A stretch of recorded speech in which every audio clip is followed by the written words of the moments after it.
21મી સદીમાં આપણે સૌ વિસ્તરીને વિકસી ચૂક્યા છીએ, ત્યારે સ્ત્રી સશક્તિકરણની વાતો કરવી પડે છે, આટલા કાર્યક્રમોને આટલા આયોજનો કરવા પડે છે. ત્યારે પ્રશ્ન જ એ છે કે ખરેખર દરેક સ્ત્રી સશક્ત રીતે જીવી શકે છે ખરા? કારણ કે આપણે ત્યાં સ્ત્રી સશક્તિકરણનો ખ્યાલ એ કોઈ પાશ્ચાત્ય સંસ્કૃતિમાંથી ઉદ્ભવેલો ખ્યાલ નથી. આપણે સનાતન સંસ્કૃતિમાં સ્ત્રી સશક્ત હતી, કાયમથી તે સશક્ત હતી. સ્ત્રીના મૂળભૂત અધિકારો હતા, સ્ત્રીનું સન્માન હતું. આપણે યત્ર નાર્યસ્તુ પૂજન્તે રમન્તે તંત્ર દેવતાની સંસ્કૃતિમાં માનનારી પ્રજા. ત્યારે આ સ્ત્રી સશક્તિકરણના કાર્યક્રમો અને આયોજનો કેમ કરવા પડે છે? કારણ કે ઘણા સમયથી સમય પછી સ્ત્રીને હંમેશા દબાવવામાં આવી, સ્ત્રીને તેના ત્યાગ, બલિદાન અને વ્યક્તિત્વથી વિમુખ કરવામાં આવીને તેને બલિદાનના પાઠ ભણાવવામાં આવ્યા.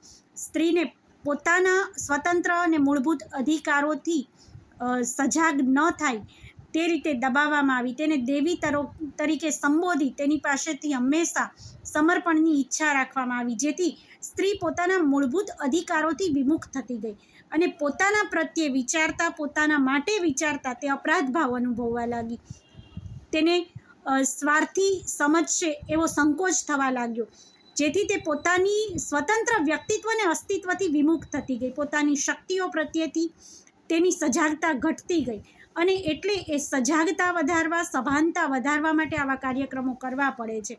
અને તેમ છતાં હજે પણ 21મી સદીમાં પણ ખરેખર દરેક સ્ત્રી પોતાના સ્વતંત્ર અધિકારો પ્રત્યે સભાન કે સજાગ છે અને તે મુક્ત શ્વાસ લઈ પોતાના વ્યક્તિત્વનું ઘડતર કરી શકે છે, સક્ષમતાથી જીવી શકે છે. તે એક પ્રશ્ન છે.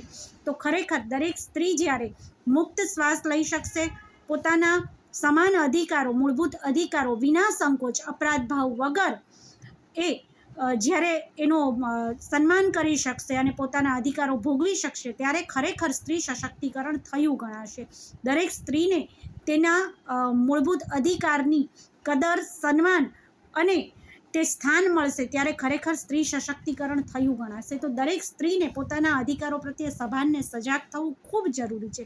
સ્ત્રી સશક્તિકરણ કે સ્ત્રી સ્વાતંત્ર્ય એટલે ગમે તેમ જીવવું એવું નથી, પરંતુ પોતાના સમાન અધિકારોને ભોગવીને પોતાને ગમે તે રીતે પોતાના વ્યક્તિત્વનું ઘડતર કરી સમાજને ઉપયોગી થઈ શકે એ રીતે પોતાનું જીવન વ્યતીત કરવું એ સ્ત્રી સશક્તિકરણ છે. તો દરેક સ્ત્રીએ પોતાના મૂળભૂત અધિકારો પ્રત્યે સભાન અને સજાગ થઈ સ્ત્રી સશક્તિકરણમાં પોતાની સશક્તતા દર્શાવવી ખૂબ જરૂરી છે. આપણે સૌ સ્ત્રી સશક્તિકરણના સંસ્કૃતિમાં માનનારા પ્રજાઓ છીએ.